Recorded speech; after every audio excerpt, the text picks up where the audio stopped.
Hello hello, happy happy happy Guru Purnima. 6 साधकों ने एक प्रश्न किया है।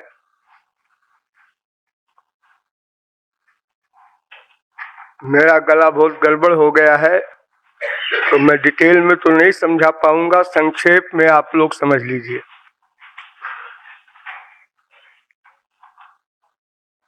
शिष्य और गुरु का विज्ञान। वैसे तो आप लोग डेली सुनते ही रहते हैं यहाँ महापुरुष का लक्षण, महापुरुष की आवश्यकता। तो महापुरुष ही को गुरु कहते हैं। जिस महापुरुष से हमारा डायरेक्ट कांटेक्ट हो जाए और जो इस प्रकार हमारी हेल्प करे, उसको हम गुरु कह देते हैं। ये गुरु यानी भगवत प्राप्त संत यानी श्रोत्रिय ब्रह्मनिष्ठ, ये 2 गुण होते हैं गुरु में। एक तो समस्त शास्त्रों वेदों का ज्ञान होता है उसको, वो चाहे अंगूठा छाप हो, लेकिन भगवत प्राप्ति होने के बाद समस्त शास्त्रों वेदों का ज्ञान भगवान दे देते हैं, उसको पढ़ना नहीं पड़ता। तेना श्रुतम श्रुतम भवत्यमतम मत मविज्ञातम विज्ञातम। वेद कहता है भगवत प्राप्ति होने पर समस्त शास्त्रों वेदों का ज्ञान स्वयमेव हो जाता है। तो एक तो ये शर्त वेदों ने बताई है गुरु के लिए कि वो श्रोत्रिय होना चाहिए, और दूसरा ब्रह्मनिष्ठ यानी वो भगवान को प्राप्त किए हो ऐसा महापुरुष हो, साधक नहीं। साधक तो माया के अंडर में होता है। आज वो अच्छा साधक है, कल को बुरा हो जाए। भावोप्यभाव मायाति कृष्ण प्रेष्ठा पराधतः। भाव भक्ति पर जाकर भी किसी साधक का पतन हो सकता है, भाव भक्ति पर। तो बिना भगवत प्राप्ति के तो कोई चैलेंज नहीं कर सकता कि हम माया से परे हो गए। अप डाउन हुआ करता है। इसलिए भगवत प्राप्त महापुरुष भी हो और शास्त्र वेद का पूर्ण ज्ञान भी हो, क्योंकि हमारी शंकाओं का समाधान कौन करेगा? फिर किसी और गुरु के पास हम जाएंगे? ये ऐसा नहीं हो सकता। फिर यदि वो सचमुच गुरु है यानी भगवत प्राप्त महापुरुष है, तो फिर शास्त्र वेद का ज्ञान उसको होगा ही और हमारी शंकाओं का समाधान वो करेगा ही। तो ऐसा गुरु अगर किसी को कभी किसी जन्म में मिल जाए तो श्रद्धालु, जिज्ञासु, विरक्त मनुष्य उसको गुरु मान ले। एक एक शब्द पर ध्यान दो, मान ले। यानी शिष्य ने उसको गुरु माना मन से, वो शिष्य नहीं बनाएगा, इम्पॉसिबल। कोई महापुरुष किसी जीव को शिष्य तब तक न बनाएगा जब तक उसका अंतःकरण 100% शुद्ध न हो जाएगा। ये जो ढोंग हमारे संसार में चल रहा है आजकल, ये सैकड़ों वर्ष से चल रहा है, कान फूकने का, चेला बनाने का। 5 साल, 3 साल, 2 साल, 12 दिन के बच्चे के भी कान फूके जा रहे हैं। हमारे देश का ये पतन हो गया। ये जो कान फूकना होता है यानी कान में मंत्र देना, ये मंत्र क्या है? ये भगवान का नाम है। जैसे संस्कृत में हम कह देते हैं राम रामाय नमः, क्लीं कृष्णाय नमः, नमो भगवते वासुदेवाय, ये सब गुरुओं के मंत्र हैं। इनका मतलब क्या है? वही मतलब, हे भगवान आपको नमस्कार है, श्री कृष्ण शरणम मम, एक संप्रदाय का ये मंत्र है, मैं आपकी शरण में हूं। तो क्यों जी, अगर हम हिंदी में, बंगाली में, पंजाबी में, मद्रासी में यही बात कह दें कि हे श्री कृष्ण हम आपके शरण हैं, तो भगवान नहीं सुनेंगे? वो भी भाषावादी है क्या? संस्कृत में बोलोगे तो हम सुनेंगे? अरे वो तो भावग्राही जनार्दन, वो तो भावग्राही हैं। फिर हम ये गुरुओं से क्या लेते हैं कान में? उनसे पूछते क्यों नहीं, गुरुजी आप क्या दे रहे हैं? मंत्र। कैसा मंत्र? अरे भगवान का नाम। तो भगवान का नाम तो गुरुजी हमारे इंडिया के गधे भी जानते हैं, राम नाम सत्य है, कौन नहीं जानता। यहाँ तो मरने के बाद नारा लगता है, सबको पता है। आप मेरे कान में क्या दे रहे हैं? अरे देखो बेटा, इस मंत्र में अलौकिक शक्ति है। अच्छा ये बात है, ये हमारे गुरुजी के गुरुजी के गुरुजी के गुरु का है। हाँ हाँ ठीक है, तो वो जो अलौकिक शक्ति इस नाम में है, वो अलौकिक शक्ति राम श्याम नाम में नहीं है।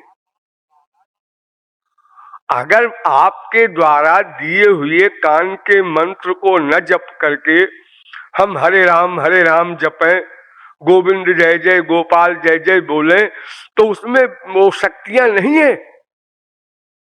आप गुरु जी को चुप होना पड़ेगा, क्योंकि शास्त्र वेद कहते हैं कि प्रत्येक भगवान नाम में भगवान बैठा है, उसकी सारी शक्तियां निहित हैं। नाम नामकार बहुधा निज सर्वशक्ति तत्रार्पिता नियमित स्मरणे न काला। और अगर गुरु जी कहें हाँ हाँ, और भगवान नाम में शक्ति नहीं होती जो गुरु के दिए हुए नाम में होती है। अच्छा ठीक है, तो फिर गुरु जी दीजिए हमारे कान में। और अगर हमारे कान में दिए हुए मंत्र का प्रभाव हमारे ऊपर न पड़ा, तो फिर 50 चप्पल लगाएंगे गुरु जी आपको। तैयार हो जाइए, पहले से सिर से पगड़ी वगड़ी टोपी ओपी हटा के तैयार होके बैठिए। आपको सिद्ध करना होगा कि हमारे गुरु के दिए हुए नाम में अलौकिक शक्ति है। जैसे ही तुम्हारे कान में जाएगी, परमानंद का अनुभव होगा, माया चली जाएगी।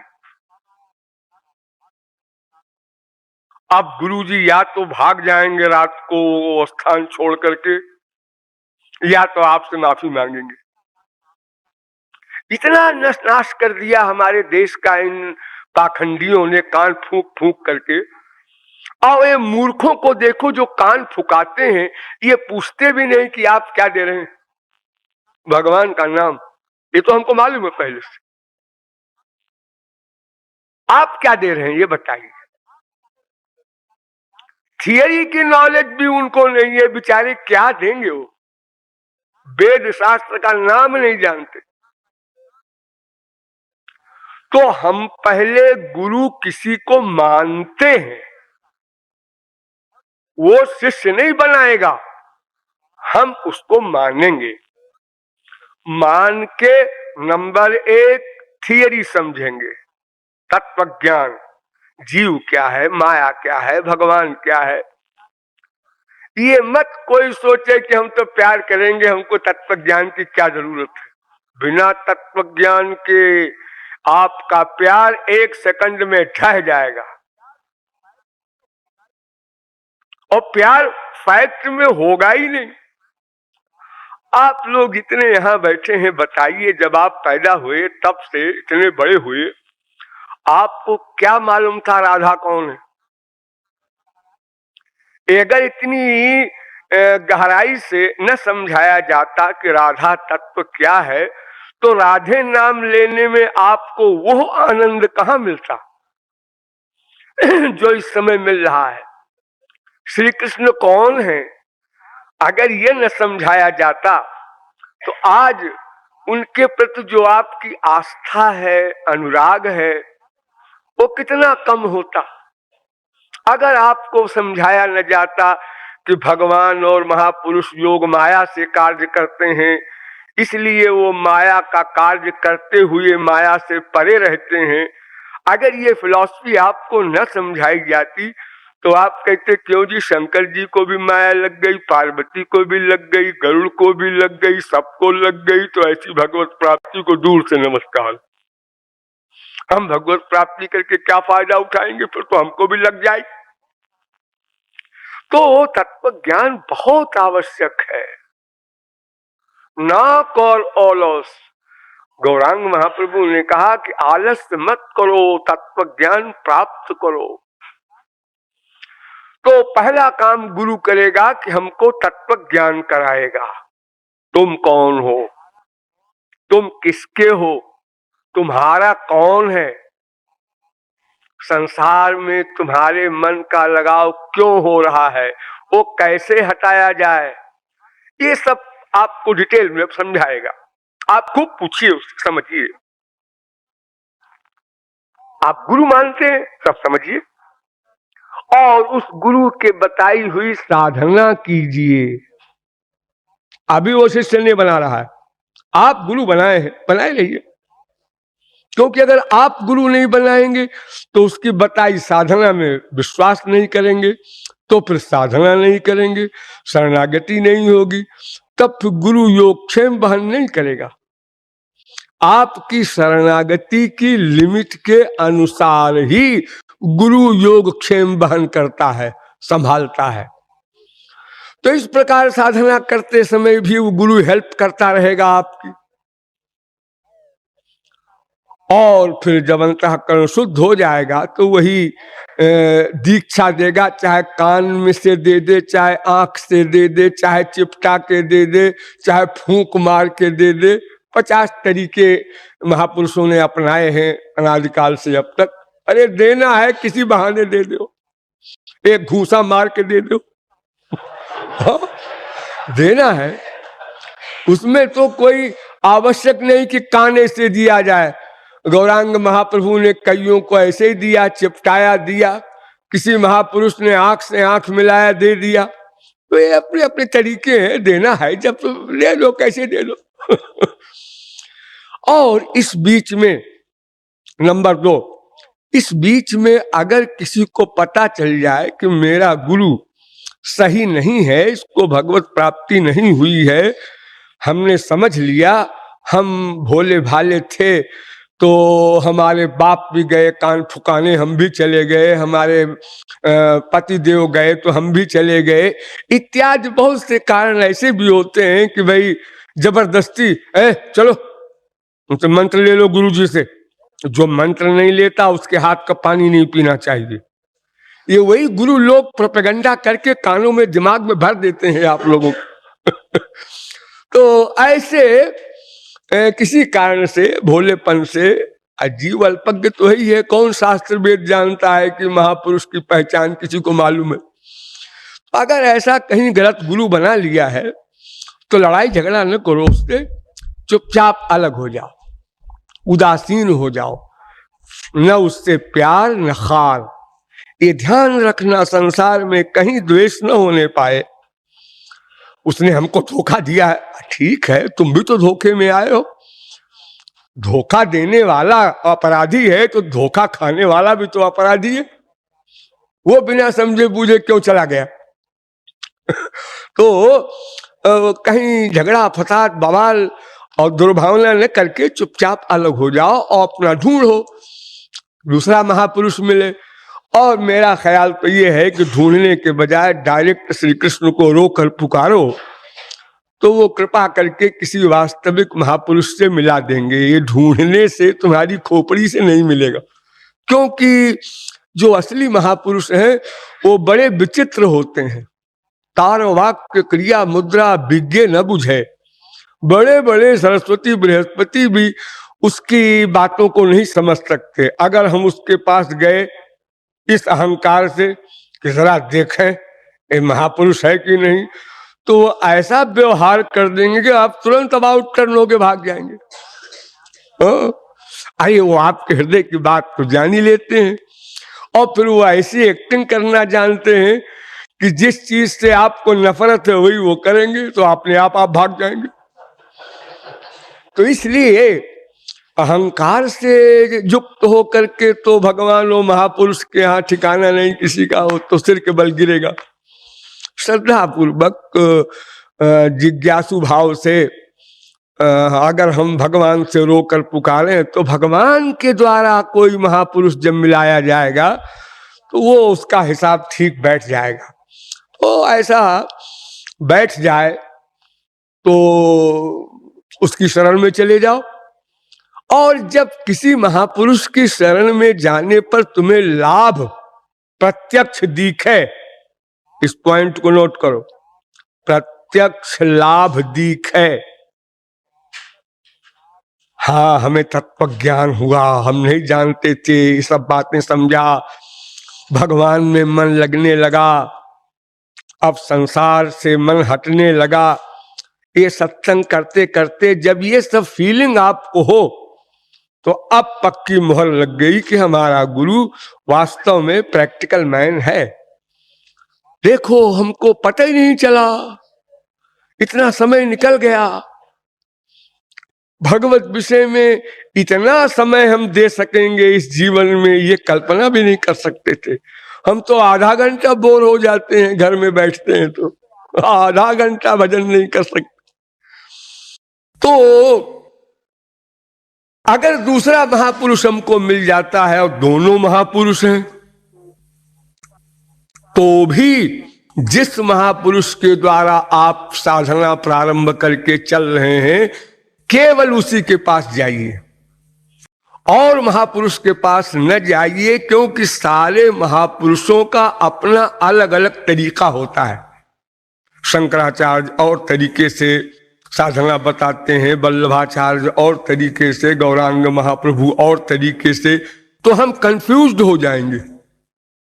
और फिर हम ऐसा कहेंगे वल्लभाचार्य तो महापुरुष है, निम्बारकाचार्य जमे जचे नहीं, हमको दुर्भावना हो जाएगी, तो नामापराध हो जाएगा, और नामापराध हो गया अगर तो सब साधना 0/100।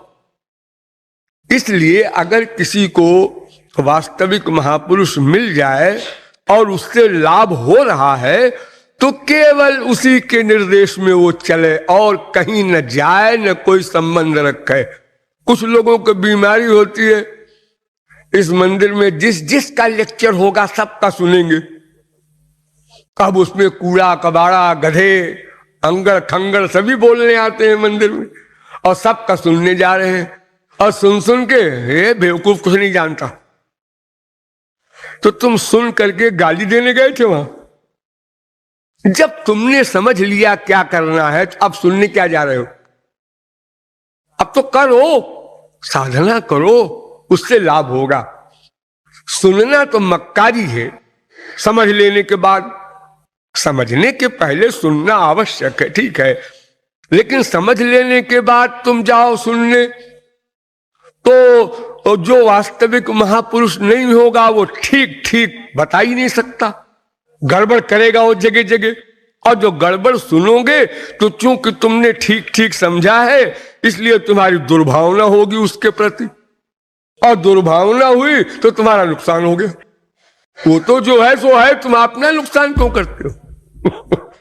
इसलिए ये भाग दौड़ रस्म रिवाजी प्रोफेशनल जो हम लोग क्या करते हैं तमाम जीवन भर, जो ही पंडित जी आए, जो ही बाबा जी आए, नमस्ते नमस्ते, हाँ पंडित जी बोलिए बोलिए, बोले वाह वाह वाह, ये जोकरी जो हम लोग करते हैं, तो करते करते जीवन बीत गया, एक नहीं अनंत, इससे कुछ मिला नहीं, और अपराध कमाते जा रहे हैं।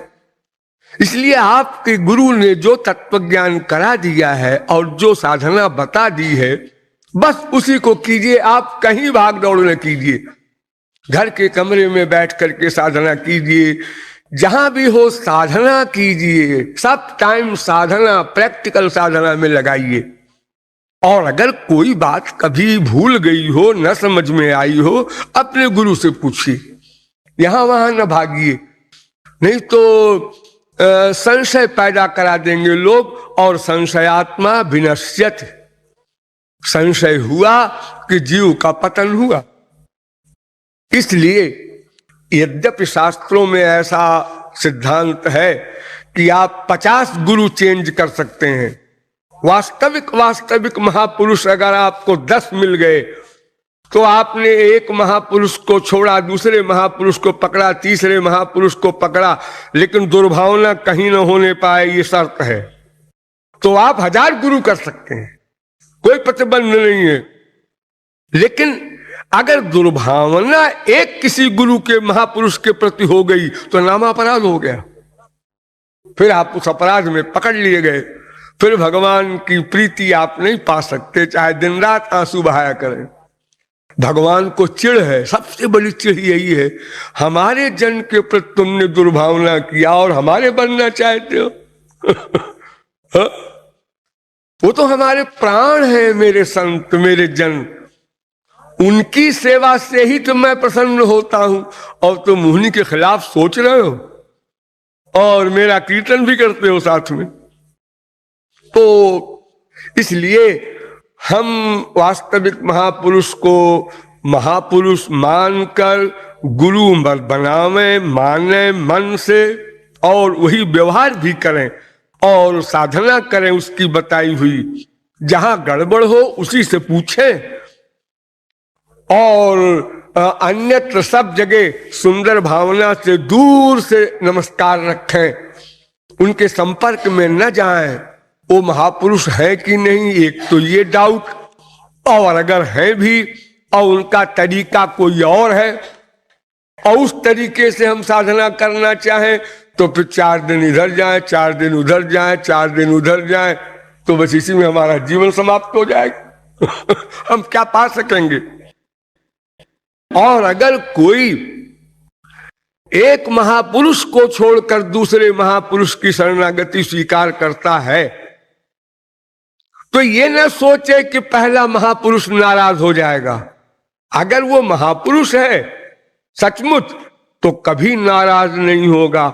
महापुरुष तो केवल ये चाहता है कि प्रत्येक जीव मेरे श्याम सुंदर से प्यार करें, वो मेरे पास आके करें या मुझको गाली दे के करें, इसमें भी मैं खुश हूं।